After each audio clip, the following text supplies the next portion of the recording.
Muchas gracias a todos los que asistieron. Aquí lo estoy viendo. Va creciendo el numerito. Eh, yo quisiera compartir acá, eh, a ver, el mundo de los amortiguadores de masa sintonizada es un mundo muy grande, un mundo que está en expansión cada día. Todos los días salen artículos, documentos, investigaciones de los amortiguadores. Cada día la gente se está preparando y a mí no me cae la menor duda que en unos años los amortiguadores de masa sintonizada serán una parte fundamental del control sísmico, de la repotenciación sísmica sobre todo. Entonces quisiera compartir, ahí tengo unos videitos, 7 videitos, como le toca a uno estar saliendo y entrando, voy a proyectarlos así seguiditos, obviamente hago pausa para irles explicando. Entonces voy a compartir acá, aquí está, empecemos con este y me dicen si me escuchan bien. ¿Me escuchan la llave ahí, cierto? Todos. No la vibración del puente. Mire, este videito yo lo vi hace ya muchos años. Y a partir de este hito es que me nació la pasión por los amortiguadores, porque me pareció genial la forma como solucionaron este problema. Ya algunos muchachos aquí ya lo han visto. Este es un puente, me parece que lo hicieron en Holanda, es un puente peatonal. Yo no sé qué les pasó, me parece que lo diseñaron para que las personas fueran caminando, no únicamente. Si la persona camina normalmente no pasa nada, pero cuando la gente pasa corriendo o a paso rápido, pasa esto.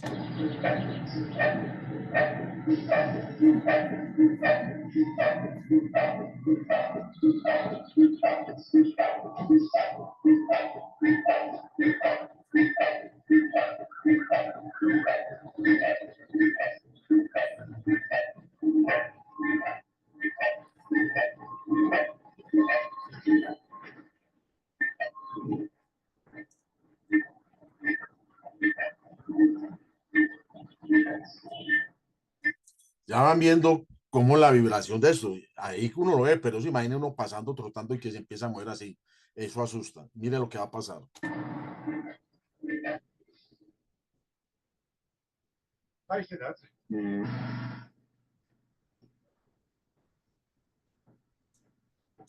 Maravilloso, ¿no?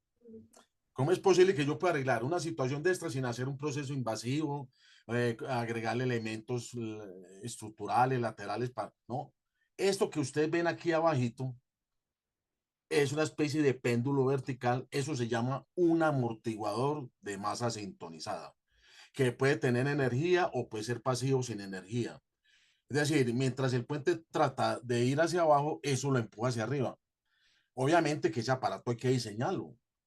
Por lo menos que la frecuencia fundamental de ese aparato coincida con la frecuencia fundamental del puente. Y eso se logra ese efecto. Ahora, para más frecuencias, le transmito energía a esto para que dé nuevas frecuencias.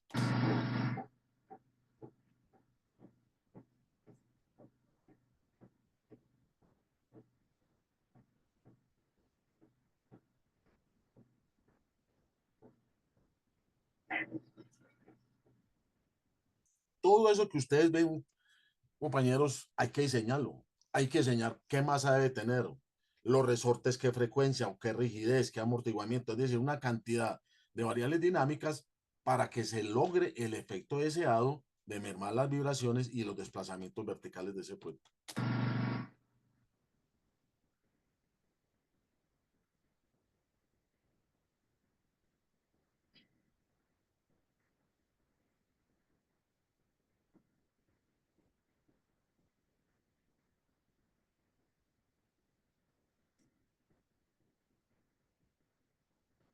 Entonces, esto que ven acá otra vez es un amortiguador de masa sintonizada vertical, porque hay muchos modelos horizontales en péndulo, pero ese es vertical. Por ejemplo, ese lo utilizan mucho para controlar esas escaleras helicoidales que hacen en centros comerciales, que cuando la gente empieza a bajar rápido, a subir rápido, empieza a vibrar. Entonces, en varios centros comerciales he visto que están colocando ese amortiguador para mermar las vibraciones de esas escaleras.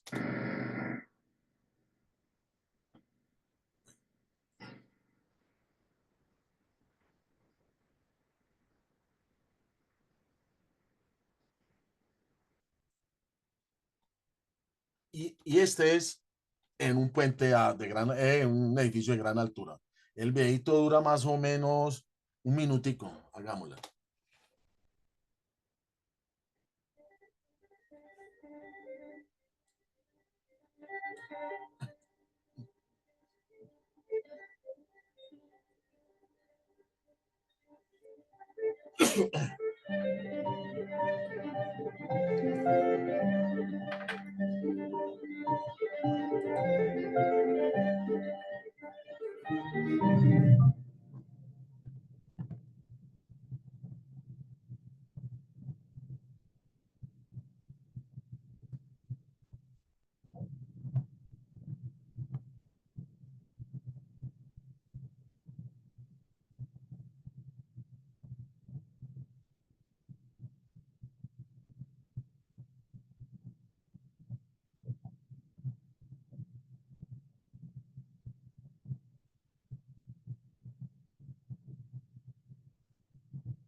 Y aquí tenemos un tercer videito que ya son en un laboratorio mucho más artesanal.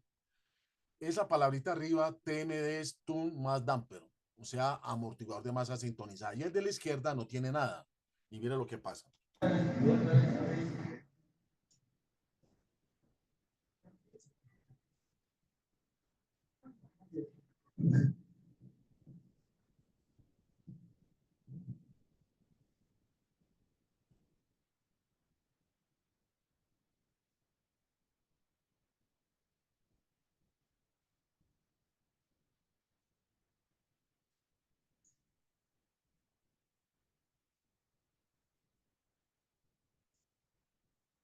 Sinceramente, a mí me parece genial. Este video se tiene en país como 20 años o más.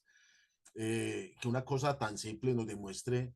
Entonces, el primer videito era un amortiguador de masa sintonizada vertical. El segundo y el tercero son horizontales, que muchas veces, por ejemplo, se colocan en las azoteas, ponen un riel, ponen un tanque y lo llenan de piedra o de tierra para uno poder calcular la masa, cuánta masa debe llevar. Pero me parece genial este videito y eso es un amortiguador de masa sintonizada.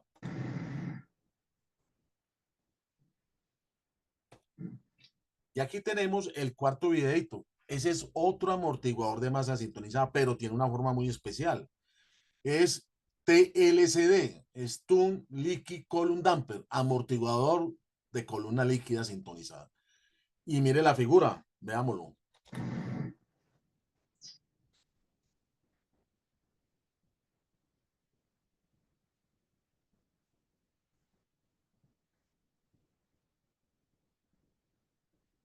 Por ahora no le han hecho nada, están los dos igualitos. Espera que activen el de columna líquida, así ya lo activan. Porque el agua no se está moviendo.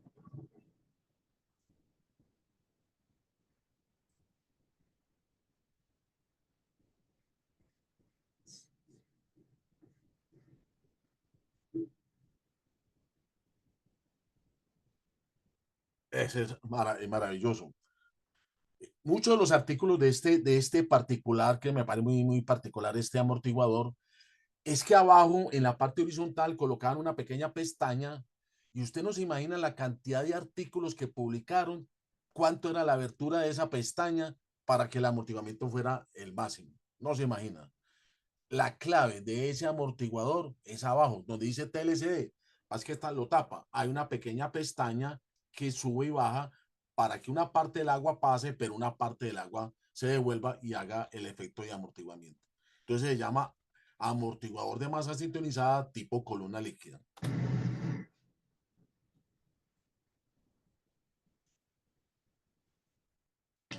Veamos el otro amortiguador de masa sintonizada. Ahí dice PTMD, Pendulum Tune más Damper, o sea, amortiguador de péndulo, así como el de el edificio este allá en, ¿qué es? En Taiwán, ¿no? O sea, la famosa esa bola amarilla gigantesca.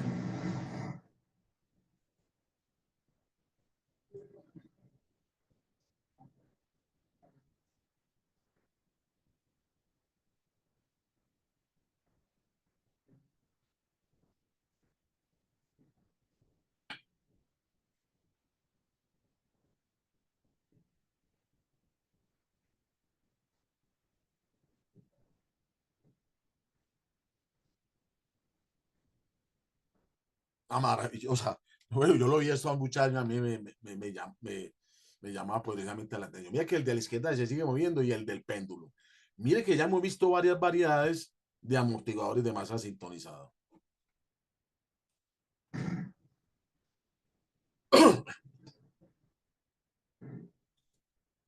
Y este, lo dejamos ahí, este es lo que llaman un amortiguador de masa sintonizada tipo inerte. Veámoslo cómo funciona.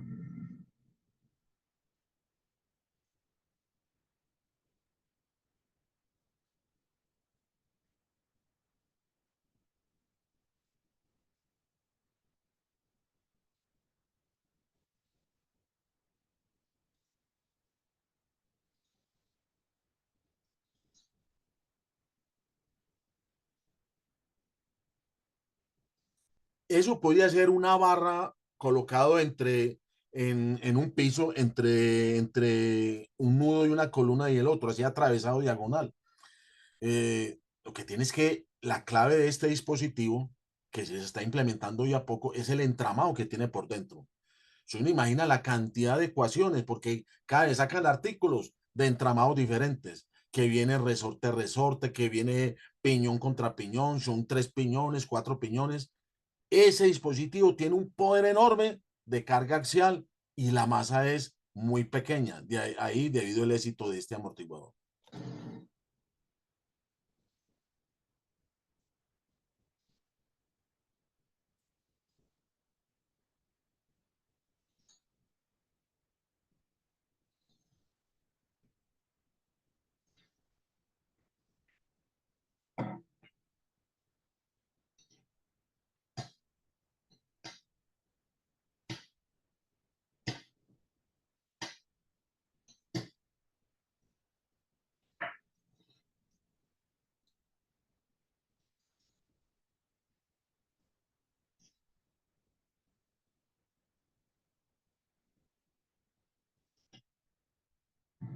Bueno, y este sí lo dejamos para ahorita.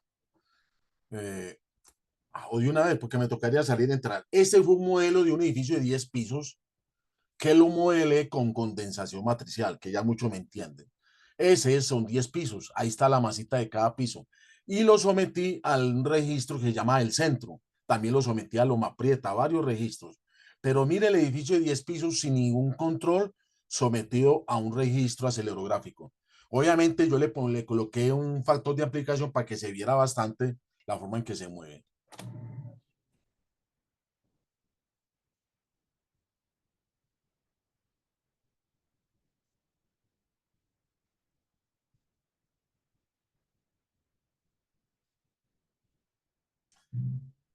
Y mira arriba, mira el siguiente modelo. Ya son 11 masas. La masita de arriba es un amortiguador de esos que les mostré ahorita, de esos de carrito. Le monté entonces de un sistema 10x10 pasó a un sistema de 11x11. O sea, obviamente la masita de arriba hay que calcularla. Cuál es la rigidez, el amortiguamiento, cuánta masa, etcétera. Una cantidad de cálculos para poderlo calibrar. Y mire cómo, y lo sometí al mismo registro. Y vean el efecto tan maravilloso.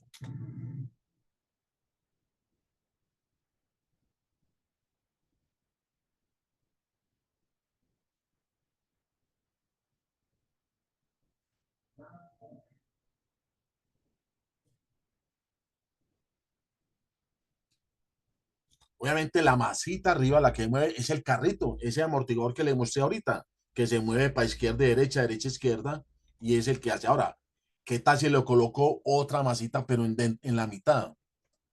Es uno de los trabajos de grados que estoy que inicio. ¿Qué pasa si le coloco otro amortiguador en la mitad del edificio?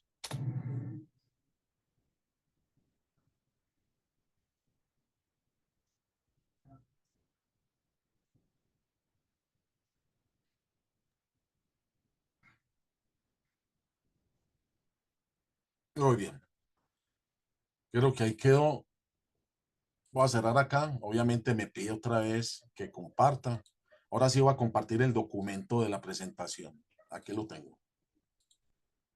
Bueno, eh, voy a presentar una cosa rápida. Tengo un montón de información. Me hice como, tengo como hora y media, ya me gasté 15 minutos, pero tengo bastantes diapositivas. Algunas las pasaré así rápidamente y otra me concentraré.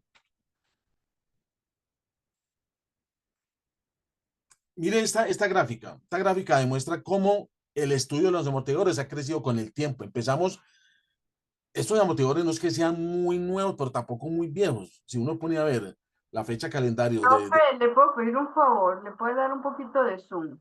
Yo no veo. ahí lo tengo al piso. Bueno, vamos a ver.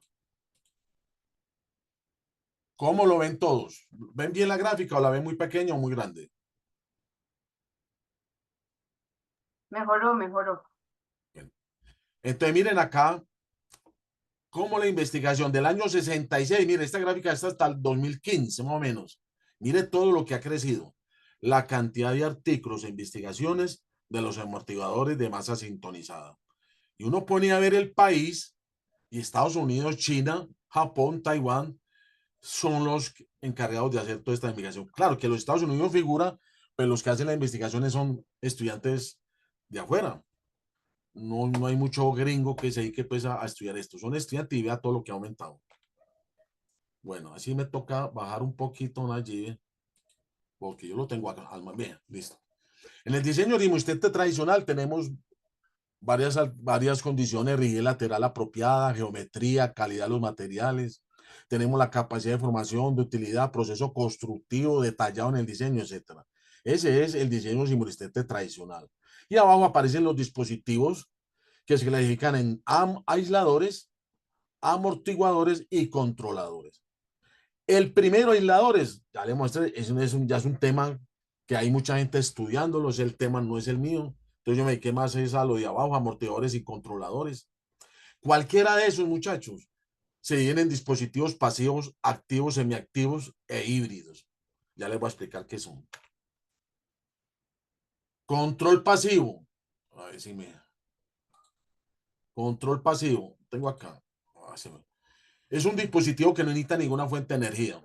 Por ejemplo, esos de carrito que les mostré al principio, se mueven por la fuerza inicial cuando se mueven. Entonces, no necesitan fuente de energía y eso tiene una gran ventaja, que los diseños son más sencillos y no necesitan ninguna fuente de energía.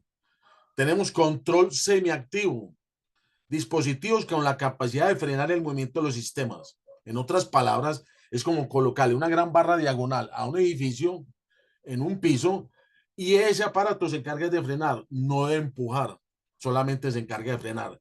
O sea, requiere menos energía. Se llama control semiactivo. Y el control activo son dispositivos alimentados por fuentes de energía capaces de empujar vigorosamente la estructura para intentar contrarrestar el efecto de la excitación. El control activo, o sea, frena y empuja a la vez.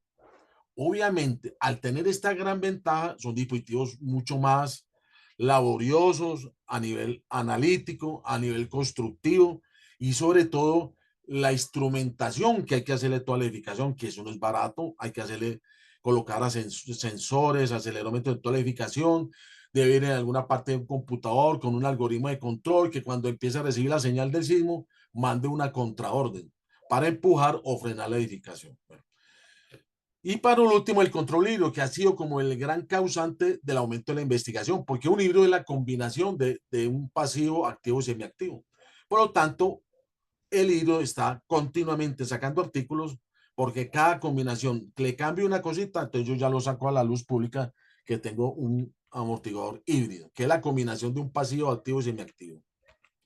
Bueno, estos son los aisladores. Yo no me voy a detener en lo que sí he visto que ha evolucionado los aisladores, es una cosa tremenda. Aisladores con corriente eléctrica para que ese aislador se mueva de manera diferente, o sea, para que dé otro contenido frecuencial. Pero eso es básicamente, mire la cantidad de, de modelos de estos aisladores, pero como te digo, ya hay gente que estudia eso y eso no es a lo que me dedico. Tenemos disipadores y amortiguadores, muchos los han visto. Por acá, por la avenida San Juan, en una edificación, lo repotenciaron colocándole de esos amortiguadores diagonales. Pero mire los de abajo. Yo esos dos de abajo de la esquina inferior izquierda los he visto, pero en fotos. Aquí en Colombia yo no he llegado a ver, pero tiene una ventaja, que cuando se mueve la edificación, ese sistemita se daña, se dobla, se calienta, pero absorbe toda la energía. Ese dispositivo se daña, pero es fácil de reemplazarlo por otro, ¿cierto? Entonces ahí tenemos esto. Y este es el mundo de los amortiguadores de masa sintonizada. Empezamos con los modelos matemáticos. Ese es el del péndulo invertido que les mostré ahora. Tengo una edificación, póngale un pisito, un péndulo y hay una carga lateral que puede ser una carga armónica o una carga de signo. Este amortiguador de masa, me adelanto un poquito, lo hizo este señor. El que se dedica a los amortiguadores tiene que saber quién es este señor. Es Den Hartog, Jacob Pieter Den Hartog. Y es lo que llamarían el padre de los amortiguadores de masa sintonizada en mi concepto. De pronto saldrá otro por allá y me muestre lo contrario y yo, pues, listo. Pero este es porque en el año 28 publicó un artículo y en el año 56 publicó este libro. Este libro lo puede conseguir, lo iba a llevar si esto era presencial, iba a llevarme este libro para mostrarles. Es el libro de Den Hartog, lo puede conseguir en PDF ya. Pero el inicio fue un alemán, se llama Hermann Frank, que en el año 1909 lo patentó, y ahí está la patente en Estados Unidos en el año 1911. Era una patente que permitía, quería disminuir un sistema primario cuando era sometido a una carga dinámica. Entonces, Den Hartog fue como llamaríamos el padre de los amortiguadores de masa sintonizada. Aquí el amortiguador es de carrito. Recuerde que hay muchos modelos, pero los de carrito puede ser en el último piso o puede ser en el interior del piso o puede ser en varios pisos. Uno tiene la alternativa. Después veo cuál es el análisis matemático cuando trabajo con uno o cuando trabajo con el otro. ¿Cómo se llama esto? Amortiguador de masa sintonizada horizontal. Ahora, para que esto funcione, el K, que es la rigidez, la C, que es el amortiguamiento, y todo hay que diseñarlo de manera apropiada, hay que echarle matemáticas. Y acá, por eso los videitos nos dan una claridad para esta gráfica. Mire la gráfica verde, es el Tumma Damper, el combo grande. Pero al interior está el Liquid Damper, el Column Damper y el Sloshing Damper. El de la izquierda, el azulito, el que le mostré ahora, que es el de columna líquida. Pero este es el Sloshing, que es un tanque rectangular o un tanque circular con unas propiedades internas para que el agua al interior, cuando se empieza a mover de izquierda a derecha, amortigue o disminuya los desplazamientos laterales de la edificación. Yo quisiera detenerme aquí abajo les dejo dos referencias maravillosas, ahí están. Pero quisiera detenerme en el Sloshing Damper, este que está acá, a la derecha el primero. Es un tanque rectangular. Y sabe que al interior tiene una persiana que abre más y va cerrando para que deje pasar una parte del agua. Usted no se imagina cuando estaba estudiando todo este cuento la cantidad de artículos que se publicaron para calcular cuál era el ángulo de la persiana para que surtiera el mayor efecto. Increíble, ¿no? Pero muchos. ¿Cuánto había que abrir? 20 grados, de acuerdo a las dimensiones del tanque. O sea, la abertura de esa persiana era clave para que el sloshing damper fuera máximo amortiguamiento. Ahí se los dejo. O tiene una matemática bien bonita. Y este es el inerter que les mostré ahora. El inerter es del año 2002, empezó con Smith, aquí lo tengo. La idea general fue desarrollada por Smith en el año 2002 y básicamente se define como un mecanismo de dos nodos. ¿Saben dónde nació esto? De la Fórmula 1. De la Fórmula 1, este señor lo trajo para el análisis estructural. Me devuelvo otra vez. Entonces, mira acá, es un damper TMD, pero con una barra adicional, cuya masa es B. Mírela, ya está. O mire a la derecha, es un TMD con otra barrita adicional. En otras palabras, el inerter es una herramienta adicional que mejora las condiciones del TMD. Yo ya corrí varias edificaciones y con inerter muchas veces da mejores resultados que con el TMD. Y aquí está otras gráficas. Esos son los modelos matemáticos. Recuerde que estos modelos, para el que ya vio dinámica, debe entender todos estos numeritos. Y aquí está la filosofía. Para que funcione este inerter, las aceleraciones en dos pisos deben ser diferentes.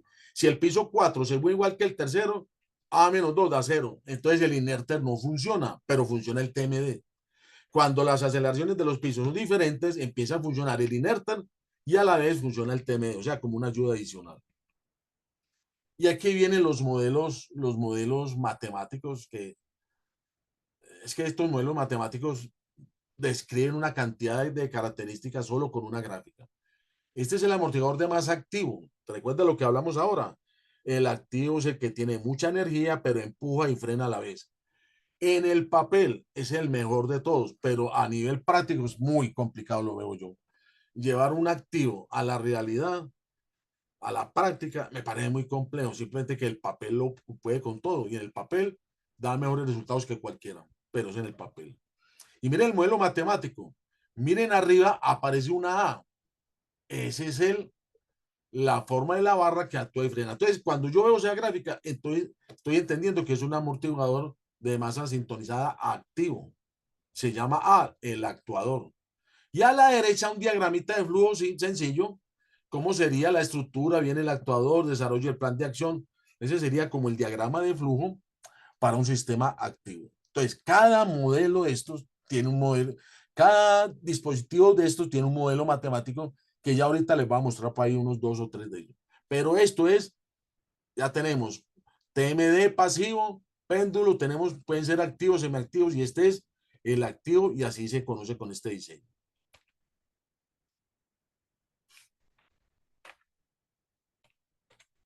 Y aquí tenemos el semiactivo. Recordemos que ahorita hablamos que es el semiactivo, es aquel dispositivo que frena la estructura cuando tiene movimiento, pero no la empuja, solamente se encarga de frenar. Y el modelo matemático en la literatura se conoce así, o sea, con esa flechita atravesada. Entonces el amortiguamiento adicional tiene esa flechita y así se conoce como el semiactivo. Y aquí a la derecha está el diagramita de flujo y miren la figurita de abajo. Tenemos una edificación de varios pisos, arriba tenemos un TMD y la flechita significa que ese TMD es semiactivo. Bueno, dentro de los semiactivos, así creo que lo puse dentro de los semiactivos, ya me adelanto, ya le corrijo. Tenemos el amortiguador magneto-reológico, MRD, amortiguador de masa sintonizada semiactivo, o sea que se encarga de frenar, no de empujar, magnetorológico. Miren aquí estos dibujos o estas imágenes. Abajo hay un laboratorio. Miren que hicieron una edificacióncita y le pusieron unas barras. Miren la barra aquí de color morado. Eso es una barra amortigua. Es que tiene un líquido especial adentro que se llama líquido magneto-reológico, que es un líquido que cambia las propiedades de su amortiguamiento con un amperaje que uno le meta. A ver, es un líquido que tiene unas propiedades, un líquido muy especial. Se pone blandito o duro de acuerdo a una corriente eléctrica que yo le transmita. Maravillosa. O sea, se pone blandito, más durito, hasta lograr el efecto de amortiguamiento deseado. En un proyecto de investigación que hice en la Nacho, dentro de mi doctorado, compramos, mírelo, esa es la compra. Compramos dos amortiguadores magnetorológicos. Mire el amperaje que le podía uno transmitir. Y adentro está el líquido. Ustedes imaginen lo duro que es hundir, hacer el efecto de amortiguamiento, porque ese líquido es muy duro. Profe, o sea que este es un fluido con, con material ferrado, con hierro. Claro, ese líquido, profe Nayib, se llama magnetorológico porque puede cambiar sus propiedades con la energía. Para que eso suceda, tiene que tener hierro. Eso es un líquido. Entonces, esto lo compramos y también compramos el líquido. Pero miren acá. Y dentro de mi doctorado hice esta investigación. Mandamos a hacer unos modelos. Miren el edificio que tiene ahí, con unas masitas, unas ruedas para yo aumentar la masa. Y mire abajo los amortiguadores magnetorreológicos. Ahí está completico. Los hacíamos mover, le teníamos amperaje, entonces el líquido lo poníamos bien suavecito, lo íbamos endureciendo, hasta si yo quiero amortiguar un 50%, ¿cuánta energía le debo transmitir al líquido para que se tenga la dureza que yo necesito? Me parece maravilloso. Esto lo hicimos con mesa vibratoria, con toda la técnica del caso. Me colaboró el profesor Víctor en la Universidad Cooperativa. Aquí, entonces, ¿por qué es tan complicado este modelo, profe Nayib y compañeros? Es porque las propiedades mecánicas de ese líquido son altamente no lineales. Y usted ya imagina el modelo matemático que aquí les voy a mostrar. Que empezamos con el modelo de Big Bang, el Gamote y Flisco, el modelo Bowen, el Bowen modificado, en fin, unas matemáticas para yo entender cómo funciona el líquido de acuerdo a una corriente eléctrica. No sé si voy rápido, no sé, es que trato de, que hay mucha información todavía por transmitir. Entonces, mire, yo me dediqué fue al modelo Bowen. El profe Daniel Bedoya me colaboró en el año 2015. Hicimos un modelo. Tengo el libro y tengo la copia. Si le interesa el modelo Bowen, el que quiera estudiar, con mucho gusto. Y aquí viene el híbrido. El amortiguador de masa híbrido, como dice, es el que está empujando la investigación, porque el híbrido es la combinación de cualquiera. Yo combino cualquier cosa y ya se llama híbrido. Entonces, acá rato la investigadora dice, nuevo modelo híbrido porque combiné este y con lo otro. En mi doctorado inventé uno que es la combinación de un TMD, de un inerte y de un magnetorológico. Y ahí salió el híbrido, que es el objeto central de la investigación. Entonces, miren acá. Amortiguador, este es el que, miren el modelo matemático. Mire, tiene la rayita, la flechita que significa semiactivo. Tiene abajito la B o la masita de esa rayadita que es la masa del inerte. O sea, este es un amortiguador y aquí lo pongo. Amortiguador que resulta de la unión del Tuman damper inerte como aporte pasivo y un amortiguador magnetrológico como aporte semiactivo. ¿Cierto? Y esta es ja, cuando yo hice esta gráfica en alguna idea que tomé de un libro, pero yo la amplié. Y para mí, esta gráfica me parece genial porque resume en una sola gráfica todos los modelos matemáticos de los amortiguadores de masa sintonizada. Tenemos TMD, tenemos semiactivo, tenemos activo, tenemos híbridos. Mire la cantidad de híbridos que hay. Pasivo más activo más semiactivo. Pasivo inerte más semiactivo. Pasivo inerte más... No, en fin. Todas las combinaciones son amortiguadores híbridos. Y cada modelo de estos muchachos, señores, tiene modelo matemático. Cada uno tiene una matemática bonita. Es que para lograr un efecto deseado de un amortiguador en una estructura, hay que diseñarlo de manera apropiada. ¿Y qué es diseñar de manera apropiada? Calcular la masa, el amortiguamiento, la rigidez y sobre todo la unión con la estructura que lo soporta, cuando es de n grados de libertad o cuando es de 1 o 2 grados de libertad. Entonces, esta gráfica, más que yo le mostré esto a mis asesores y me dijeron, ah, muy bien. Me dijeron que era muy bien, pero muy bien, bacano. ¿Alguien preguntó algo? Bueno, aquí tenemos ya fotos reales de todo lo que hemos visto a nivel de papel. Mire la foto primera a la izquierda. Eso es un hotel que existe. Y arriba hay un tanque de agua, creo que es ovalado. Y ese es un amortiguador de masa sintonizada líquida. A la derecha, arriba, es el amortiguador vertical, ese que les mostré en el primer videito. Obviamente el de ese puente peatonal era más pequeñito, pero ese es un amortiguador de masa tipo vertical. Abajo a la izquierda, el que ya todos conocen, el del Taipei 101, es el de péndulo invertido. Y hay unos videos en YouTube maravillosos de cómo actúa ese péndulo cuando el video se empieza a mover. Y abajo a la derecha, el mismo que el de arriba, pero pequeñitos, para controlar escaleras, para controlar puentes peatonales, para controlar estructuras que no tengan gran masa, pero que tienen un problema de vibración. Entonces, mírenlo acá.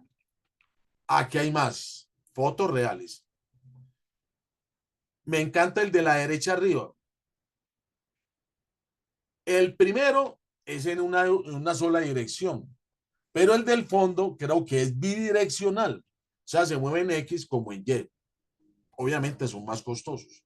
Y el de la izquierda es el del carrito. Y aquí abajo tengo más péndulos, tengo más, vea el dispositivo cómo se instala. Todo este trabajo es grande, tiene mucho análisis, pero esto hay que mandarlo a hacer. Corea, Japón son los número uno en fabricar este tipo de aparatos. Bueno, después de hablar de todo este cuento de imágenes y ya empezamos con el cuento del modelo matemático. Empiezo con el TMD. Para el que se dedica a estudiar el TMD, tiene que estudiar estos tres modelos. El modelo de la izquierda se expresa el amortiguamiento, tanto en el damper como en el edificio.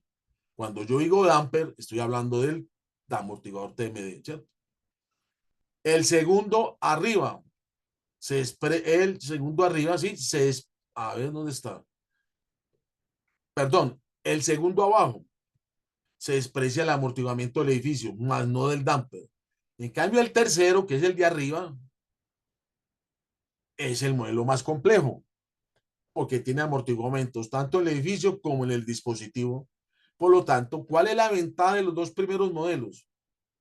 Cuando yo empecé con estos, me di cuenta después con el tiempo, porque la mayoría de los artículos, yo diría que el 90% se dedicaban al modelo uno y al modelo 2.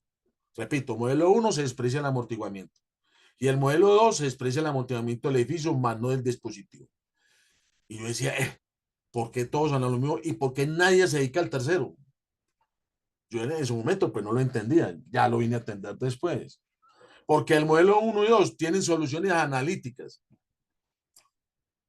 Para los que no me entiendan, una solución analítica es que tiene una ecuación. Y yo con esta ecuación la evalúo y obtengo valores. Y obtengo masas y amortiguamiento. Entonces, claro, todo el mundo se iba por el... ¿Qué hacía? El modelo 2 era el favorito de todos, porque despreciaba el amortiguamiento del edificio. Sí, el edificio como el 5%, pues quitémosle el 5%. Entonces se dedicaron a ese, pero todos.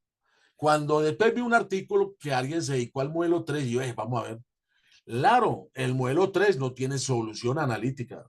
La única manera de calcular las propiedades de ese amortiguador solamente es por métodos numéricos. Y un método numérico de una serie de combinaciones. Voy cambiando valores, pongo este, sumo esto, hasta que me dé los valores óptimos que me amortigüen al máximo el desplazamiento de la estructura. Entonces, ahí veía yo por qué todavía hay gente que sigue publicando el modelo 2, porque tiene ecuaciones analíticas. Entonces, yo voy a la fija, ¿cierto? Sigo con esto. Ventaja de los dispositivos sísmicos. Es un amortiguamiento adicional, mayor eficacia para disipar grandes cantidades de energía, reduce el daño de los elementos estructurales, aumento de la seguridad y sobre todo muchos de los dispositivos, sobre todo los pasivos, son fácilmente reemplazables y de fácil mantenimiento. Entonces, el activo y el semiactivo tienen energía y cuando hay energía hay que instrumentalizar el edificio. Eso lo puede hacer estructuras que tienen toda la plata del mundo, como una presa, una central nuclear, donde yo puedo instrumentalizar todo el edificio sin ningún problema porque hay plata. Eh, entonces, cuando hay activos se complica todo. Y sobre todo, ¿sabe por qué? Porque hay un algoritmo de control. Rápidamente les explico. Tengo una edificación, la instrumentalizo, o sea que le pongo sensores por todos los pisos, le pongo acelerómetros en todos los pisos y le pongo actuadores, o sea, actuadores hidráulicos o mecánicos, o sea, barras diagonales en los pisos. Entonces, cuando viene el sismo, golpea el edificio y esos sensores empiezan a trabajar y le mandan la señal a un computador que está ubicado en algún piso del edificio. Y ese computador está prendido los 365 días al año y 24 horas al día. Dentro de ese computador hay un algoritmo, o sea, un código en Java, en Python, lo que usted quiera, que hay que trabajarle mucho. Hay que hacer ese código. Lee la señal y en cuestiones de segundos le manda una señal a los actuadores para que empujen o frenen el edificio. Entonces, también me imaginan la cantidad de artículos de gente publicando algoritmos, códigos para controlar el movimiento de las estructuras. Y alguien escribió por allá, un algoritmo de control que mejora en 1.5 segundos el de tal. Y de eso se peleaban. Se dedicaban a publicar artículos por montones de que ese algoritmo de control reaccionó muy rápido. Porque ¿cuál es el problema? El delay, o sea, el retraso. Si la señal que llega al computador, ese algoritmo se demora, al edificio se dañó y el algoritmo no trabajó. Entonces la idea es que ese algoritmo mande una contrarrespuesta de manera rápida. Y ahí viene la clave del algoritmo. Entre más corto sea el algoritmo, pero más efectivo, más rápido va a responder para mandar la contraorden. Bueno, y aquí los dispositivos activos han mostrado su gran efectividad desde el punto de vista analítico numérico, pero en algunos casos poco viable en la ingeniería práctica. Y aquí vienen los híbridos. Los dispositivos híbridos toman lo mejor de otros dispositivos, lo que aumenta su efectividad en el control de desplazamiento lateral. Porque si hay un híbrido que tiene TMD, actúa primero el TMD y después actúa los semiactivos.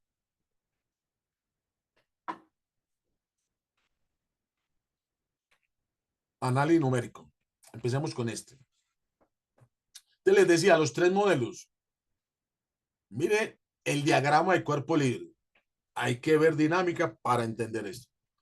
¿Qué es el diagrama de cuerpo libre? El diagrama de cuerpo libre de la masa M1, que es el edificio, llamémoslo así. Y el M2, que es el dispositivo, la masa del dispositivo. Hago equilibrio en X y me da este sistema matricial. Y este sistema matricial se puede resolver de manera analítica sin ningún problema. Modelo número 2. Se desprecia el amortiguamiento del edificio, pero no el del dispositivo damper. Mire el modelo matemático. Hago diagrama de cuerpo libre de la masa M1 y de la masa M2. Ahí están las fuerzas. Sí, bueno, no quiero como ponerme a explicar qué es cada uno, porque se me va el tiempo. Y mire el modelo, aquí está su diagrama o sistema 2x2. ¿Por qué 2x2? Porque tengo dos masas. Entonces hay un sistema 2x2. Y esta ventaja, mire que no aparece C1 por ninguna parte, que es el amortiguamiento del edificio.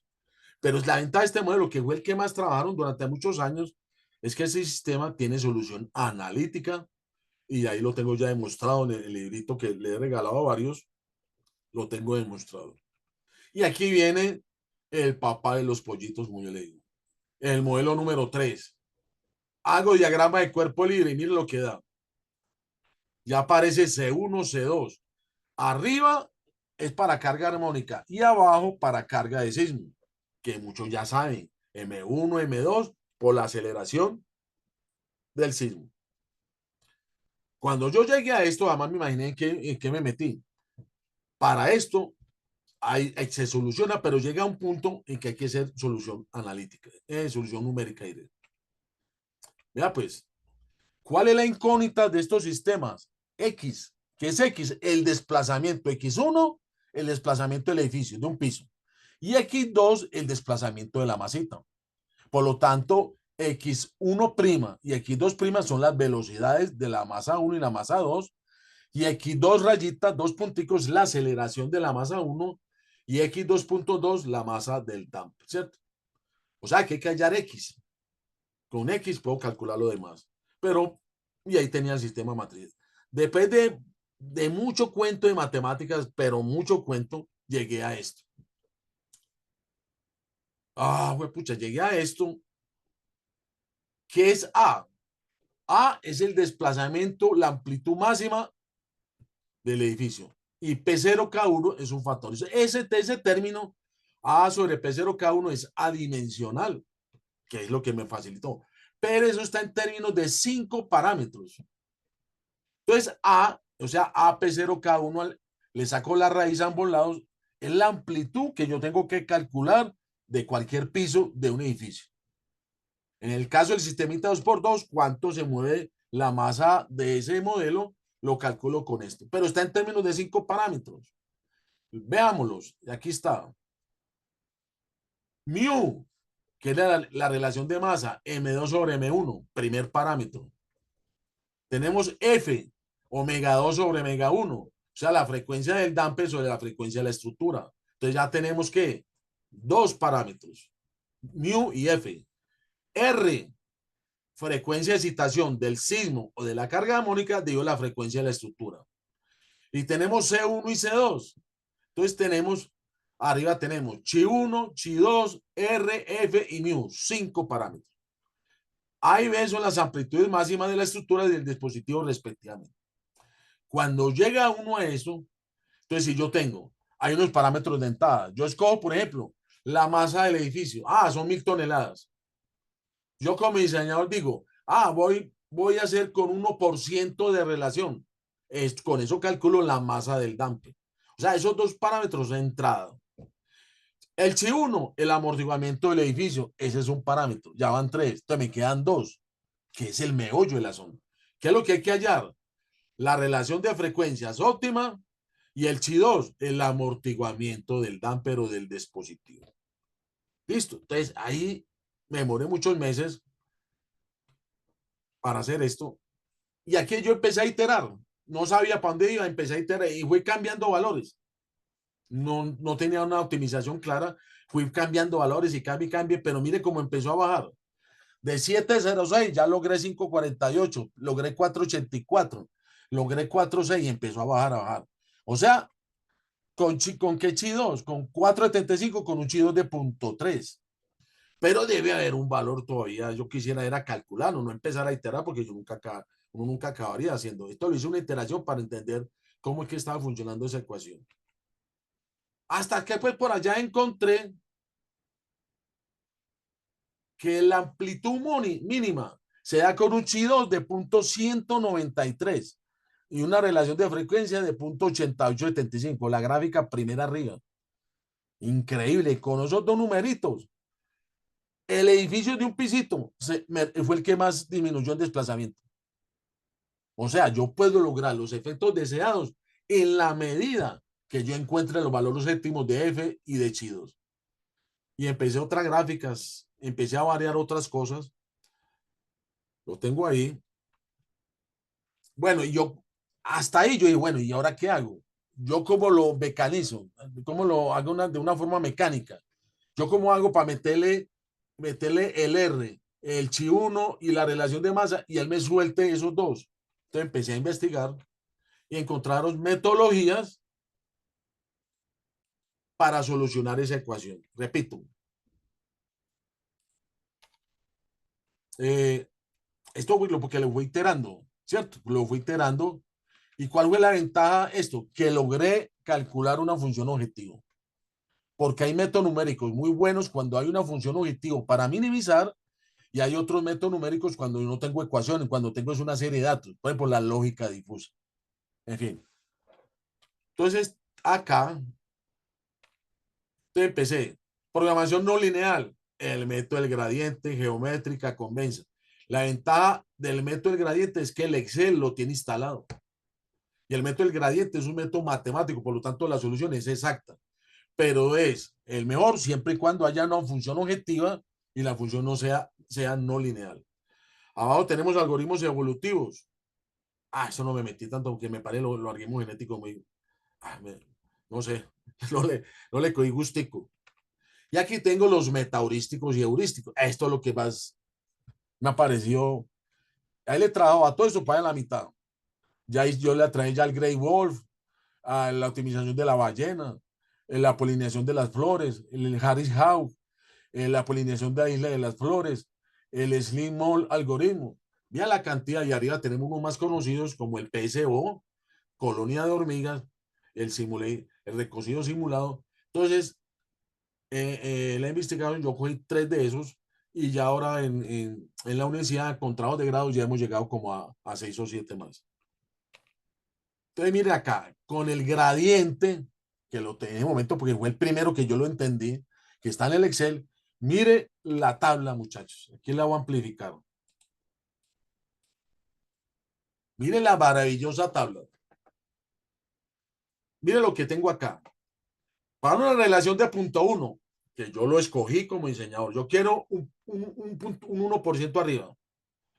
Para 10 amortiguamientos del edificio, desde el 1 hasta el 10. Sí, exagerado, pero yo lo hice hasta el 10.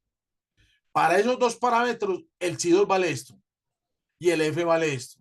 Pucha, me dio los valores óptimos que me amortiguan al máximo el dispositivo con esos valores. Y aquí lo demostré. La amplitud de ese modelo sin atenuador dio 50, en cambio aquí ya dio 11.37. Claro, obviamente para el 10% dio apenas 3.96, pero recuerde que 10% es un edificio, es de 1.000 toneladas, 10% son 100 toneladas. No quiero que vas a montar un dispositivo de 100 toneladas arriba. Por eso lo lógico es que las relaciones de masa sean bajitas, del 1%, y que el amortiguamiento de la estructura sea el 1, 2, 3 hasta el 5%. Pero mire lo que hice. Lo hice para la relación de masa del 3%, del 5%, del 15% y del 20%. Yo lo hice del 1 hasta el 20, o sea, hice como unas 100 tablas de esto. Y obviamente lo llevé a la gráfica para decir, y miren muchachos, miren esta gráfica tan maravillosa. Que tengo a la izquierda es la amplitud de la losa del edificio, o sea, el sistema de un gradito de libertad. Vea cómo se mueve. Y mire cómo baja con los amortiguamientos. Con una relación de 0.01, mire la curva azulita. A partir de ya esta gráfica, yo empecé a entender que los valores óptimos en realidad disminuían los desplazamientos de esto, de modelo analítico. Y aquí está la gráfica a la derecha. Le quité la primera gráfica para que se viera. Mira aquí, la primera gráfica a la derecha. Perdón, esta. El azulito para 1% de la relación de masas. Para el 2%, para el 3%, para el 5%. Mire cómo va bajando. Pero obviamente que la primera es maravillosa, que con una relación muy pequeñita logró una optimización. Y aquí empezó esas gráficas que yo no las había visto en ninguna parte, yo las saqué propias, que es la relación entre Chi1 y Chi2. Aquí tengo Chi1 contra, o sea, si yo tengo esa tabla, escojo el amortiguamiento del edificio, lo proyecto y hallo los parámetros. O sea, con esta gráfica yo puedo tener esos parámetros sin necesidad de correr la tabla anterior. Y aquí está para carga de sismo, que es la carga de sismo con un registro acelerográfico. Y aquí tengo, y miren, aquí está. No, aquí tengo todo sin control. Bueno, ya en el 7. Tengo acá otra tabla que me costó mucho, pero esta es la más poderosa, la más valiosa, porque esta es la que yo me dediqué para carga de sismo. Y hay otro método alternativo que son las ecuaciones de estado, que me parece mejor, pero no me metí en su momento porque el otro método, el de la optimización de la función objetivo, a pesar de que era más largo, me parecía más entendible. Tenía una física más lógica.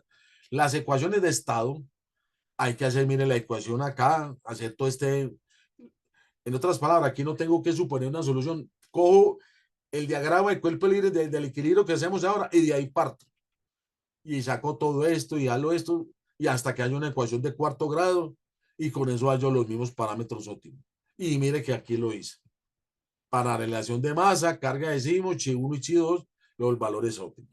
Ya me van a entender más adelantico que este modelo. Y eso todos los que están aquí, está así, creo que sí está Andrés, creo que está por ahí Campero. Esta tabla la tienen que hacer ellos. Y aquí hice un ejemplito rápido. Va a disminuir un poco el zoom. Este ejercicio lo extrae del libro de Luis Enrique García, del año 98. Este ejercicio él lo tiene allá, que es un tanque con un área transversal de 1 metro cuadrado. Está ubicado en la parte superior de una columna circular hueca de 8 metros de altura, con un diámetro externo de 0.25. Ahí está la gráfica. Y un espesor de la pared de 0.01. Ahí está. El módulo de elasticidad es tanto. En la parte inferior del tanque, aquí arriba hay una bomba con una fuerza de 5 radianes por segundo. Y ahí está la masa del tanque. Entonces, bueno, esa bomba al mover el agua empieza a mover el tanque de izquierda a derecha. El ejercicio Luis Enrique pedía calcular el máximo desplazamiento, obviamente sin atenuador. Entonces aquí dice, lo repetí, calculé más o menos, hice todos los cálculos, más o menos, y ese tanque arriba se movía 3,47 centímetros, lo mismo que le dio a Luis Enrique, 3,47 centímetros. Entonces, ¿qué hice a partir de ahí? Propuesta número 1, escogí una relación de masa del 1%, calculé con los parámetros óptimos que calculamos, y al final, ¿sabe cuánto me dio? 1,314 centímetros. O sea, de 3 y pico bajó a 1,314. Y para una relación más grande, ya del 5%, bajó a 0,7315 centímetros con la misma bomba funcionando. Obviamente el 1% me parece más cautivador porque es un porcentaje mucho más razonable, ¿no? Es que Ya 5% empieza a aumentar la masa del dispositivo. Pero mire acá con un ejemplo sencillo de un ejercicio real que calculó Luis Enrique, y yo como lo calculé de nuevo, colocando un amortiguador de masa sintonizada arriba, y aquí tengo los desplazamientos que me dieron. Muchísimo menos, ¿cierto? Y aquí, ahora la idea era, ahora, bueno, yo calculé ese tanque, esa torrecita con ese tanque, pero ¿qué hago con un edificio de varios pisos? Y ese fue otro mundo al que me sometí. Entonces, ¿qué hago yo? ¿Yo qué haría? Yo tengo un edificio de 10 pisos y le voy a poner un amortiguador arriba o uno en la mitad o de columna líquida o péndulo. ¿Yo qué hago? ¿Cómo lo hago? No podía hacerlo ni con Sandomi ni con Sane, porque ellos todavía no tienen implementado bien eso. No sé la última versión de pronto. O llegará un momento que, pues en su momento eso no había manera. ¿Yo qué hago? Entonces hice un programita de diferencias centrales. Aquí está el diagrama de flujo. Puede hacer beta de Newman, Runge-Kutta, teta de Wilson, puede coger cualquier modelo de esos. Y aquí está el diagrama de flujo de cómo calcular los desplazamientos de un edificio cuando le coloco un amortiguador. ¿Cuál es la ventaja de este método? Que yo cargo la matriz de masa, la matriz de rigidez y la matriz de amortiguamiento. Entonces, primero hay que coger un programa, este lo hice en Python, que me calcule cualquier edificio de N pisos sometido a un registro acelerográfico y donde yo le pueda incluir, como las matrices las cargo, tengo los números de esas matrices, yo puedo incluir los efectos del TMD en cualquier piso. Este es el método de diferencias centrales. En su momento, ¿sabe por qué lo escogí con respecto a los demás? Porque si lo va a meter una matriz, un edificio de 50 pisos con diafragma rígido, con densidad material, va a tener una matriz de 50 por 50. Entonces, una matriz de masa de 50 por 50. Una matriz de rigidez de 50 por 50. Una matriz de amortiguamiento de 50 por 50. Y si tiene el registro, tiene 2000 puntos, o sea que ese edificio hay que calcularlo 2000 veces. Pucha, es un. Claro, porque cada puntico del registro es una aceleración. Entonces, ¿cuál es la ventaja? Que no necesito la inversa de la matriz de rigidez. No la necesito. Simplemente yo la soluciono así, siguiendo estos pasos que están aquí. Cambio beta de Newman sí necesita la inversa. O sea, si usted monta esto por beta de Newman, hay que tener un buen aparato para que sea capaz de calcular una matriz inversa 50 por 50, 2000 veces o 3000 veces, de acuerdo a los puntos del registro. Aquí está. Y esto fue todos los registros que yo sometí, 9. El de Loma Prieta, el de Kobe, el del centro, el de Notris, Virginia, el de México. Vea qué largo ese de México. Tengo el de Italia Central, el de Chile y el de Armenia. No Armenia, Quindío, el de Armenia, la República Soviética. Ya como que estamos llegando al. O sea, que ahí lo que les conté fueron para unos 3 años para poder llegar a esto. Primer ejemplo, obviamente no me iba primero a enredar con un edificio 3D. Primero cogí un modelo plano.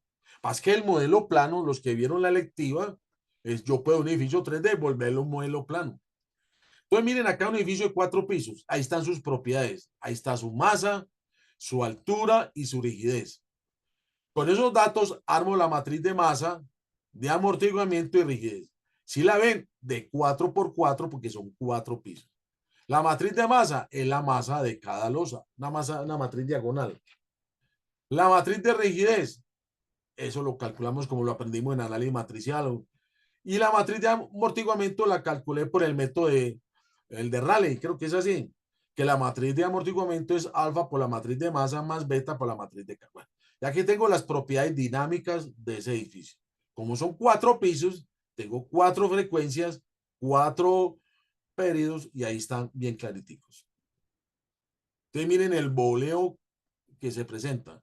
Entonces, yo lo voy a hacer para relaciones de 1, 3, 5, 8, 10, 15, 20. Ahora, para esta relación del 1%, ¿qué masa y chiles tiene todo eso? Hay que calcularlo. Para una relación del 3%, sus datos. ¿Qué va a hacer con esos datos, compañeros? Los tengo que meterlos acá. O sea, la matriz de 4 por 4, si le pongo un TM de arriba, la matriz queda de 5 por 5. Si le meto un TMD a la mitad, la matriz queda de 7%, de 6 por 6 y así. Pero hay que saber meter esos términos. En este caso le puse un TMD arriba. Por lo tanto, de 4 por 4 pasó a 5 por 5. Para poder hacer la matriz de 5 por 5, necesito todos estos datos, miren. Ustedes miren acá, la matriz de rigidez, la matriz de masa y la matriz de amortiguamiento para una relación del 1% solamente. Entonces, ¿qué hago con esto? Lo llevo al programa de diferencias centrales y lo corro las 2000 veces o las 3000 veces y logro unos resultados. Y hago lo mismo para relación de masa del punto 3. Y miren la maravilla. Los hice con los 9 registros y con los 9 me funcionó. Es un edificio de 4 pisos. Miren a la izquierda el eje vertical, es desplazamiento masivo de piso. El piso 1, el azulita. El piso 2, miren el amarillito que es el piso 4. ¿Cuánto se movió? ¿Cuánto se movió? Y mire cómo va bajando en la medida que yo le pongo una amortiguador. Mire aquí a la derecha ya lo puse con porcentaje. O sea, con una relación de masa del 1%, mírelo aquí está muchacho, del 1%, ya bajó 11.26% el desplazamiento de ese edificio de 4 pisitos. Para el 3%, 19, obviamente, pero ella se empieza a estabilizar. Y ahí empecé a observar un fenómeno que no es necesario poner relaciones de masa muy altas. Con las primeritas, las bajitas es suficiente. 1, 3, máximo 5. Ponerle 7, 8, 10, me parece una bobada porque las líneas tienden a nivelarse. Entonces aquí está una tablita, muchachos. Para una relación de masa, mire cero, o sea que no tiene amortiguador. Mire lo que dio el piso 1. Mire lo que dio el piso 4.20. Con una relación de masa del 1%, el piso 4 ya bajó a 0.18. Después 3%, 0.16. Y es un edificio bajito. Los efectos bacanos se ven en los edificios altos. Y aquí está la tabla donde yo comprobé. Eso le hice para el registro del centro. Y aquí lo hice para Loma Prieta, para Kobe, para Notris. Y en todos bajaba. Obviamente, ahí seguimos que rebaja más rápido y uno que son más suaves. Eso depende del contenido frecuencial de cada sismo. Que ese contenido frecuencial, entre más se acerque a la frecuencia de la edificación, más efecto va a tener el TMD. Pero en todos, unos más, unos menos. Miren el de Loma Prieta. Fue pucha. El primerito arriba. Vea cómo va. Pero como les decía, después del 4 y 5% se estabiliza. Entonces, ¿para qué le va a meter un dampe del 10% de masa si eso no va a hacer nada? Hace lo mismo que uno de 3%. Entonces, aquí está, muchachos, señor, el primer gran modelo que yo hice y con esto fue que lo publicamos. Y aquí está Virginia. Mire el de Italia. Oh, pucha, una belleza. En cambio, mire el de Virginia. Más o menos, no es que le no haya hecho mucho, daba lo mismo con Dapper que sin Dapper. Bueno. Y acá, el edificio 2 ya es un edificio más grande. Este edificio, si se acuerda, lo que le mostré el videito del edificio que se movía para lado y lado y el damper para izquierda y derecha, este fue. Entonces, ese edificio 3D, le calculamos las matrices de rigidez y de amortiguamiento para cada pórtico plano. Después aplicamos condensación matricial y llegamos a este pórtico. Y este pórtico es en X. Tiene 10 pisos, mírenlo, aquí están sus masas. Y arriba le coloqué el amortiguador de masa sintonizada. ¿Sí? Ahí está completito. O sea, es el mismo que acabamos de hacer, pero en vez de 4 es de 12 pisos. Ustedes miren el cálculo numérico, señores. Usted va a tener una matriz de 10 por 10. Le meto el damper, queda de 11 por 11. Y el registro del centro tiene como 2600 puntos. O sea que esto lo corrimos 2600 veces. O sea, el piso décimo tuve 2600 resultados. Cada piso se movía de acuerdo al registro y las propiedades. Y este me dio, aquí está las propiedades y aquí está cómo se mueve. Aquí sé que hay mucho que hablar. Entonces, lo que digo, una gráfica vale más que 1000 palabras. Miren la gráfica primera izquierda. Los azulitos, el movimiento de cada losa cuando no hay TMD. Arriba lo dice. Y mire abajito, es que casi ya ni se ve cómo se mueve el edificio con un amortiguador del 1%. Prácticamente se asemeja al del 3%. Giovanni, se ve cortada la gráfica número 3. Sí, ya voy para allá. Es que no, pero la están viendo bien allí. Y como usted dice abajo, es de las gráficas. Sí, sí. Pero pues, las dos primeras se ven bien, ¿cierto? Sí, señor. Bueno, entonces mire acá y miren abajo a la derecha. Ya les muestro la de abajo, que es la más importante. Miren el descenso brusco. Relación de masa, 0%. Mira, ya, 0.08, 8 centímetros. Y mire, para un 2%, mire todo lo que bajó. Yo cuando hice esa gráfica, yo, esto no puede ser. Porque el primero no se comportó igual. Es que depende del registro y de los pisos y de la rigidez. Mire la gráfica, esta es la gráfica que a mí me impactó. Yo la corrí varias veces y me daba lo mismo. Entonces, mire la gráfica azul, es el edificio, ese video que les mostré ahorita. Ese es el movimiento del edificio de 10 pisos sin TMD. Se movió 8,26 centímetros. Y miren a la izquierda, con 1% ya va todo lo que rebajó. Y eso era lo que se veía, ese carrito que se movía como loco y los de abajo. Y si usted veía en esa gráfica, se movía más los pisos de la mitad que los de arriba. O sea, donde está más cerca el TMD, los desplazamientos son menores. Por eso la idea es, ya lo estamos haciendo, de colocarle un TMD en la mitad para bajarle esa barriga y nos va a dar mejores resultados. O sea, yo puedo poner dos. Y el TMD pasivo no es difícil. Hasta la construcción no creo que sea muy complicado, pero los cálculos se facilitan y se pueden instalar de manera fácil, en mi concepto personal.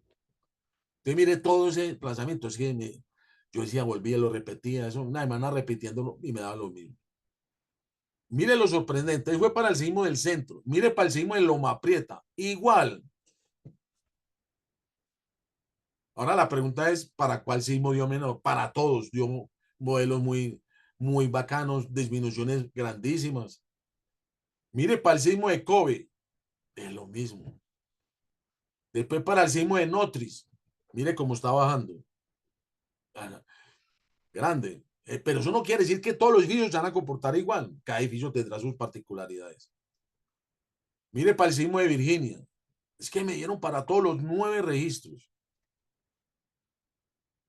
Ahora, este es un edificio de 32 pisos, uno que está en Envigado, que me dieron el archivo de SAT 2000 y en ese momento dominaba el SAT 2000 al derecho y al revés. Porque en el SAT 2000 yo puedo extraer la matriz de rigidez.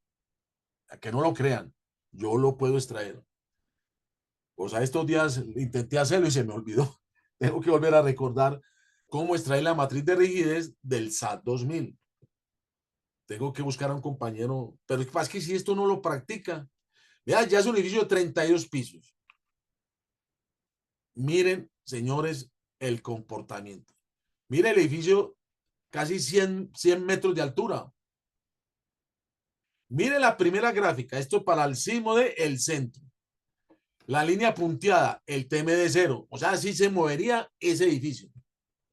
Casi 40 centímetros. Pero con 1% el anaranjito ya bajó a 35.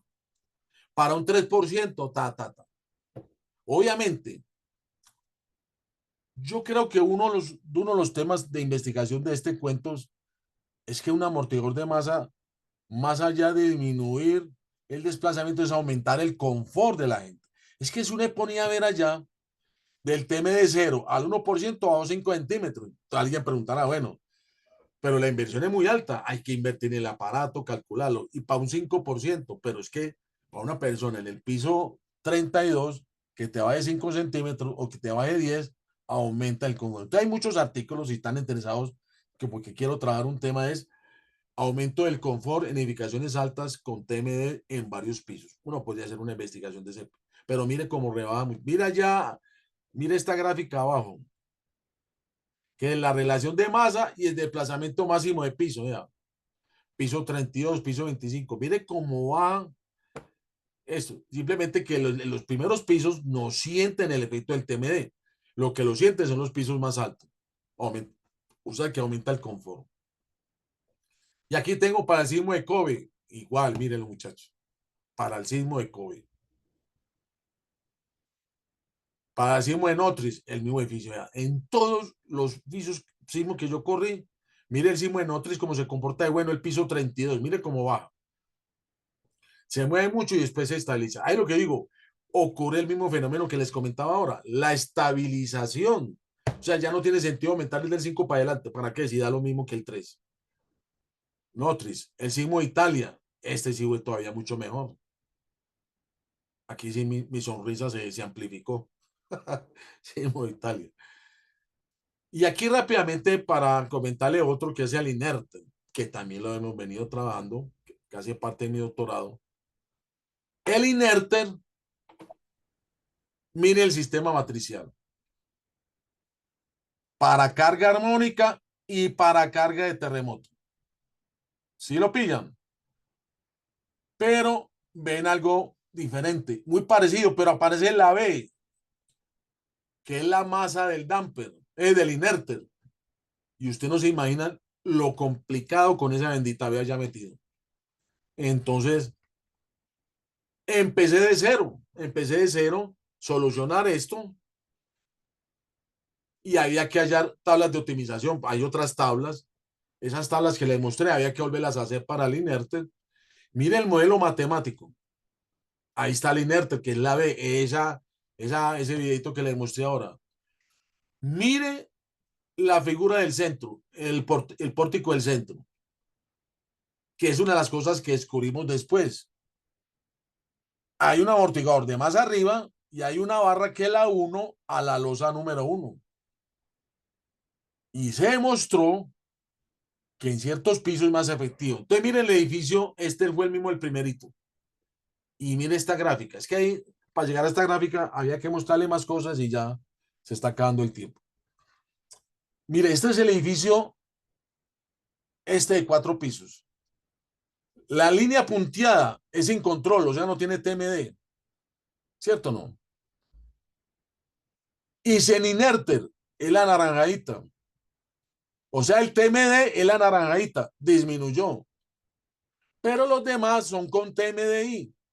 Entonces, a la izquierda hay desplazamientos menores con TMDI. O sea, la figura más a la izquierda sigue la violeta, después la azul, la verde. Son edificios con amortiguadores inerter más TMD y dieron mejores resultados que el TMD solito. Que el TMD solito es la punteada a naranjadita.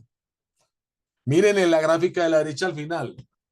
Miren la punteada sin TMD. Y por allá está atravesadito el TMD. O sea que en algunas relaciones de masa, el inerte da mejores resultados que, que el TMD solo.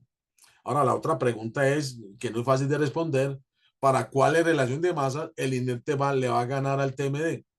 Eso ya es una pregunta que no es fácil de responder. Este es el registro del centro. Bueno, y aquí tengo infinidad de, yo se calculé alrededor casi como 300 registros, referencias biográficas. Bueno, a ver, señores, y disculpa si fue muy técnico, si suave, muy rápido, muy lento. Yo no lo veo como otra manera de explicarlo, porque yo ya he hecho varias presentaciones de eso y obviamente quienes están en esto, la persona que más o menos entienda, son ingenieros civiles que más o menos entiendan de todo esto. Pero este es el mundo gigantesco en el que estoy metido y estoy con el manetrológico, ya tengo resultados, estoy con el híbrido, tengo resultados. Entonces, y estoy trabajando con varias técnicas numéricas, uno con Greifswald, el otro trabaja con el PCO, en fin, haciendo todo esto. Pero este es el mundo de los de masa sintonizada. Entonces, aquí surge una pregunta, ya me faltan 10 minuticos, porque siempre me hacen la pregunta, el TME pasivo, el primero, trabaja para una sola frecuencia, o sea, la frecuencia fundamental. Entonces, la frecuencia fundamental del edificio se iguala a la frecuencia fundamental del dispositivo. Y mire lo que aún así funciona muy bien. Obviamente, después de que nos encontremos con un sismo que no funcione, eso puede pasar. Por eso lo corrí 9 veces con 9 registros. ¿Qué pasa? Y eso tengo que ser claro, que por eso el activo y el semiactivo tienen mejores resultados que los que le acabo de mostrar. Y esto era muy bueno. Los otros son mejores. Porque el otro tiene un contenido frecuencial más amplio. En cambio, este es uno solo. Entonces, si viene un registro telegráfico con un registro frecuencial bien complejo, no va a funcionar porque apenas tengo una. Por eso los semiactivos activos, que sería mi próxima batalla más adelante, yo ya hice uno, el que más facilito me pareció, me funcionó muy bien, le ganó a todos, pero como le digo, él monta esto. ¿Por qué? Porque tiene un contenido frecuencial muy amplio. Entonces, en la medida que se va moviendo el actuador, va cambiando de frecuencia, se ajusta a la frecuencia de ese momento del terremoto. Es eso. Básicamente ha sido todo esto. Gracias por escucharme y hay varios muchachos que están aquí haciendo trabajo de grado y que le vamos a seguir acá. Nayib, adelante. Muchas gracias, profe. No, Giovanni, creo que aunque existe una matemática dura, ¿verdad? Es fascinante ver que con cambios, vamos a decirlo así, un poco pequeños en la Sí, masa, podemos tener resultados significativos, ¿sí? maravillosos. Algo, hay algunas cositas que con los resultados que presentabas, ¿verdad? No sé qué piensen los demás, pero el orden de magnitud, si yo hablo de 2 o 2,10 o 2 o 1,8 o 2,20, eso es 2 en ingeniería, ¿sí? Eso es un concepto que tendríamos que tener claro. Entonces yo al principio, cuando tú mostraste los resultados, ¿verdad? Decías, bueno, me bajó un 11% y visualicé que en el edificio apenas de 4 pisos, académico que hiciste, te estaba dando que el desplazamiento máximo arriba era 2 centímetros. Entonces, si baja el 11%, eso me da 1,8. Pero Perfecto. después cuando lo explicaste en un edificio de mayor altura, ¿verdad? Donde ese 11% puede significar una Uf, condición de servicio, se llama, ¿verdad? La condición de nosotros como estructurales tenemos que diseñar en condiciones últimas, bien sea para el sismo, si esa es nuestra amenaza predominante, o para las acciones de viento, dependiendo de la amenaza predominante. Sin embargo, para las condiciones de confort, que debemos tomar en cuenta la vibración, ¿verdad? Usted cuando va caminando en una pasarela que nos da no sé, la seguridad para que no nos atropelle un carro, si usted camina y esto empieza a temblar, por más que estructuralmente no se caiga, la condición de servicio, de confort, no está validada. Entonces, genial los videos que nos mostraste al comienzo, espectaculares, ¿verdad? Entonces, y la importancia de que podemos reducir algunos niveles o mejorar la condición de servicio, ¿no? Y sí, sobre todo por los retos estructurales que tenemos ahorita. Queremos más altura en los edificios, ya hay materiales con mayor resistencia, lo que nos permite tener secciones de los elementos más pequeños. Ganamos en resistencia, pero perdemos en rigidez. Entonces esa rigidez es la que hay que tener cuidadito para no tener esa vibración, ¿no? Entonces muy interesante. Yo me siento muy contenta con la charla que nos diste. No sé si hay alguno en la sala que quiera hacer alguna intervención.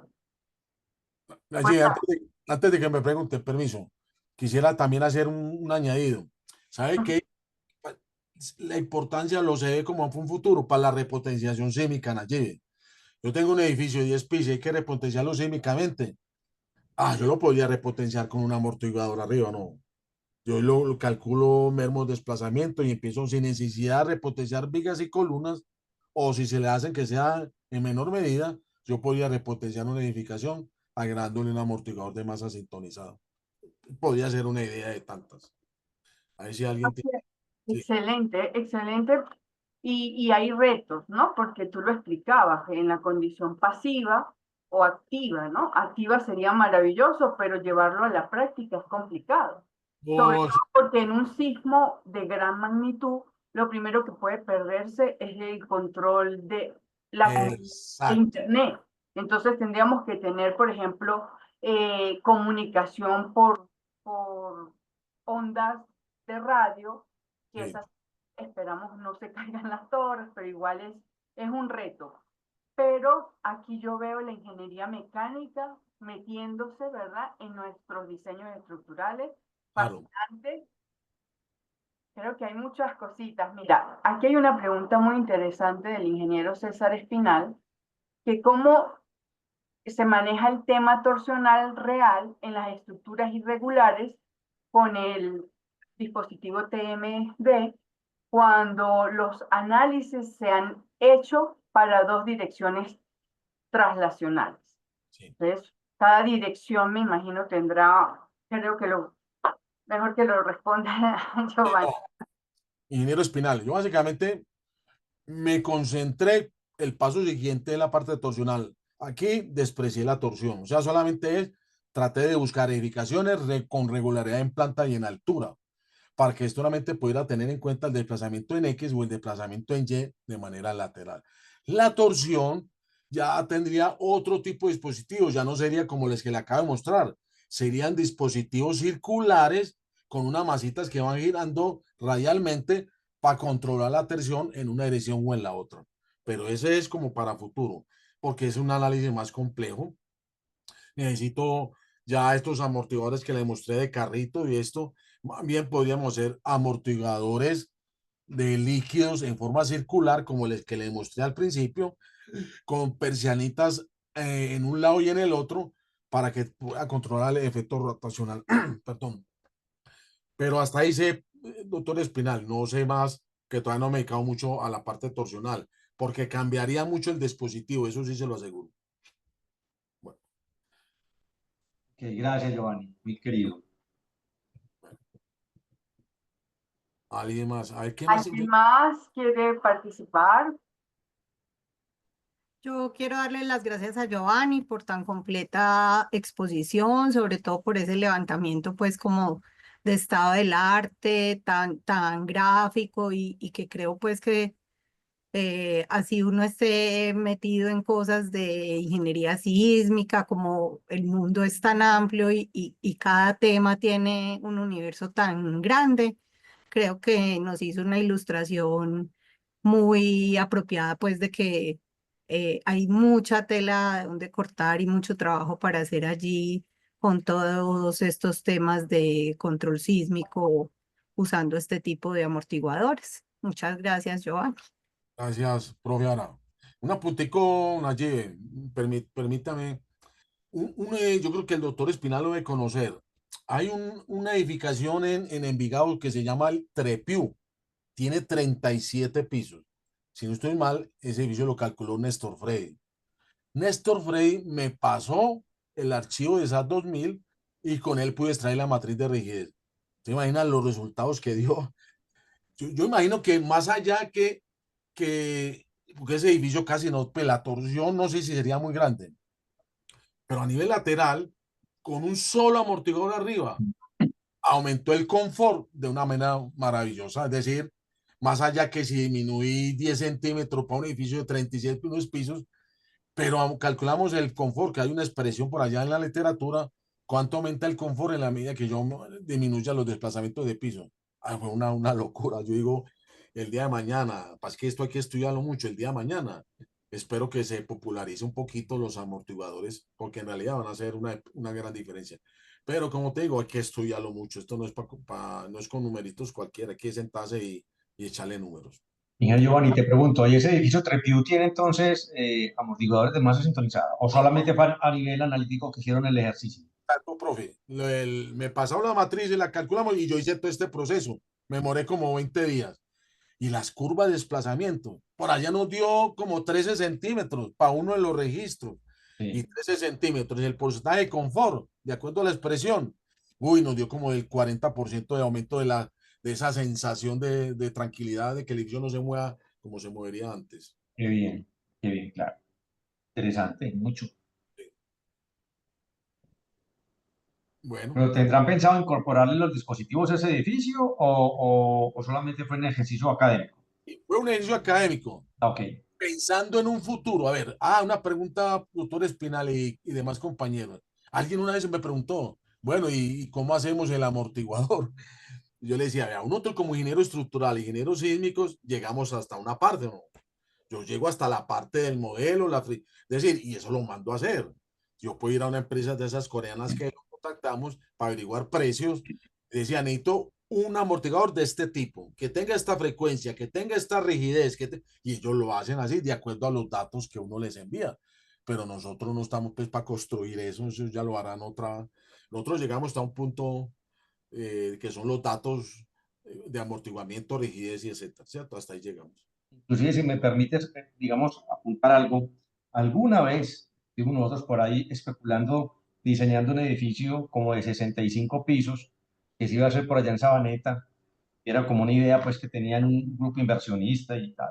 Entonces caímos nosotros ahí como en ese diseño y nos tocó ir pues a Chicago unas cuantas veces, sobre todo por el tema del manejo del viento, porque esos edificios tan altos, prácticamente quedan muy aislados del suelo desde el punto de vista sísmico, porque esos periodos son de 7 segundos, unas cosas enormes.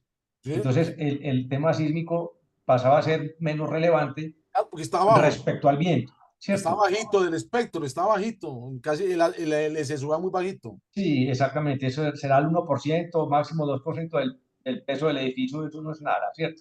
Pero entonces el viento era determinante y había que hacer necesariamente análisis en túneles de viento. Y en esas ires y venires se estuvo indagando con la UNAM, que tienen túnel de viento, tenía en aquel entonces, como en el 2010, y también con la gente de RWDI, que eso es en Ontario, en Canadá, y ellos dentro del proceso del túnel de viento proponían la colocación en la azotea de estas masas sintonizadas, precisamente para bajar la demanda en casos de vientos, como esos efectos torsionales que tiene el viento, malucos, vórtices de von Karman que tiene esa vaina allá arriba, y para bajar las aceleraciones, para que la gente no sintiera mareo. Entonces, ellos de entrada, el estudio mismo de túnel de viento arrojaba el diseño del tanque de agua en caso tal o de la masa en la parte superior. O sea que eso para estructuras altas con problemas de viento son bastante indicadas, ¿cierto? Claro, y sobre todo, doctor Espinales, ¿qué tal si lo coloco? Si hay platica, porque esto necesita plata. O sea, que la administración del edificio o el dueño del edificio tenga la disposición de poner la plata, ¿cierto? ¿Qué tal poner un amortiguador arriba y uno en la mitad?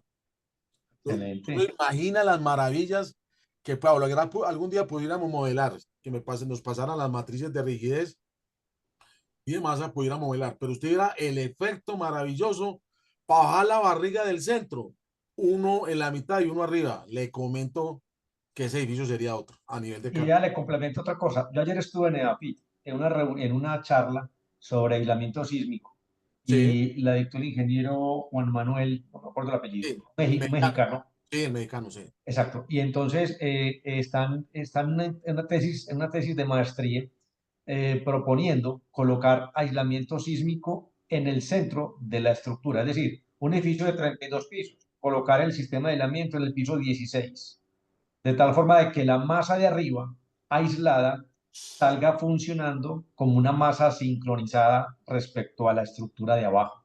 O sea que, Eso es una cosa fascinante, porque pues eh, realmente se aísla la estructura en la parte superior y en la parte inferior no. Eso tiene un enredo de diseño, porque la parte de abajo tiene que ser de unas características muy particulares. Pero lo que estás comentando de colocar masas sintonizadas en el centro de un edificio alto, pues va como en sintonía de colocar un aislamiento sísmico en el centro de un edificio alto, bajo la filosofía de que alcancen a trabajar como lo estás planteando aquí, con una masa sintonizada.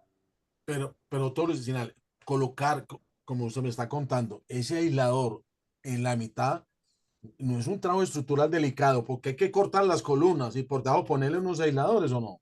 Sí, no, es obviamente una estructura pues que no es que esté construida, sino que se diseña desde cero, y cuando van construyendo, al llegar al piso 16, colocan los aisladores sísmicos, que pueden ser elastoméricos o Sí, de triple péndulo de fricción, el que sea. Pero en este caso hablaban de unos aisladores sísmicos elastoméricos.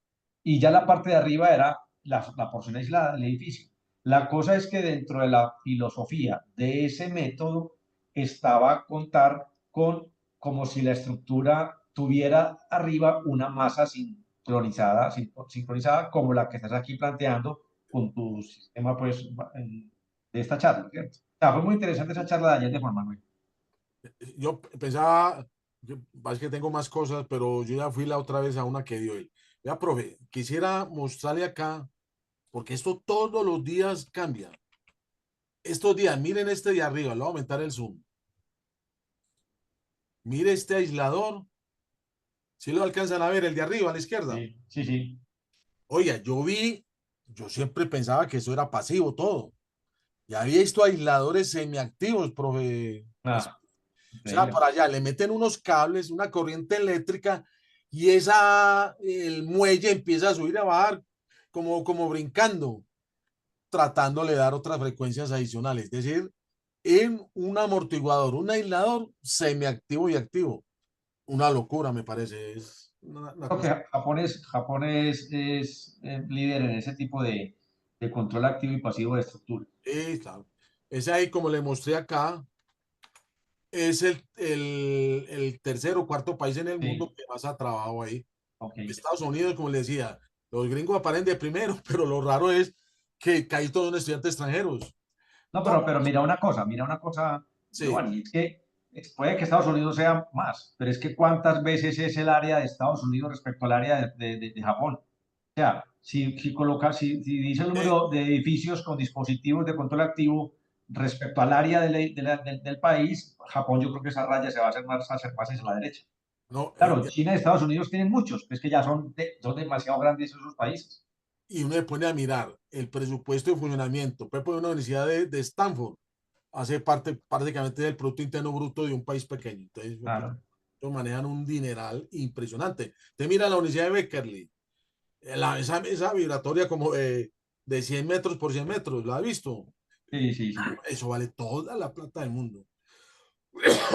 Bueno, ahora sí me estoy quedando sin voz.